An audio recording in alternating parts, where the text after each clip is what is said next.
ফোনে আইসিকে কুকথা এবং হুমকি দেওয়ায় অভিযুক্ত।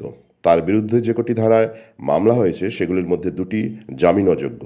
তারপরেও এবং দুবার নোটিশ পেয়েও মঙ্গলবার পর্যন্ত থানায় না যাওয়া তৃণমূল নেতা অনুব্রত ওরফে কেষ্টবাবু কেন এখনও অধরা জানতে চেয়ে বীরভূমের পুলিশ কন্ট্রোল রুমে মঙ্গলবার ফোন করেন এক অজ্ঞাত পরিচয় ব্যক্তি।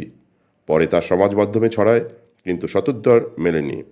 বীরভূমের পুলিশ সুপার অমনদীপ শুধু দাবি, যা হচ্ছে নিয়ম মেনেই হচ্ছে। কর্তব্যরত মহিলা কনস্টেবলকে বিজেপির মহিলা মোর্চার কর্মীরা সিঁদুর দেওয়ার বিতর্ক হয়েছিল। ঘটনাচক্রে সেই মামলায় এদিন থানায় হাজিরাও দেন বিজেপির 6 জন। তার বিরুদ্ধে কোন কোন ধারায় মামলা হয়েছে তা লিখিতভাবে জানানো হয়। তাদের আইনজীবী রাজীব ঘরামি জানান, আজ বুধবার চুঁচুড়া আদালতে জামিনের আবেদন করা হবে।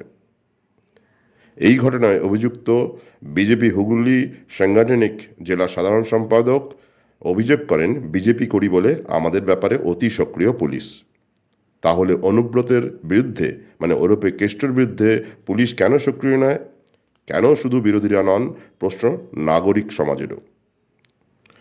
ভারতীয় ন্যায় সংহিতার যে ধারায় মামলা করা হয়েছে কেষ্টর বিরুদ্ধে, সেগুলির মধ্যে 75 যৌন হেনস্থা ও 132 সরকারি কাজে বাধাদান নম্বর ধারা জামিন অযোগ্য। বিরোধীরা তো সাফ বলেছেন, কেষ্টকে আদালতে গিয়ে আগাম জামিন নেওয়ার সুযোগ করে দেওয়া হয়েছে। তবু কেষ্টবাবু এখনও পুলিশের কাছে অধরা। প্রশ্ন কেন? আপনাকেও এই প্রশ্নটা করছি। যদি আপনারা মনে করেন তাহলে আমাদের কমেন্ট বক্সের মন্তব্য করুন। আমি রাজীব, ট্রাভো নিউজ।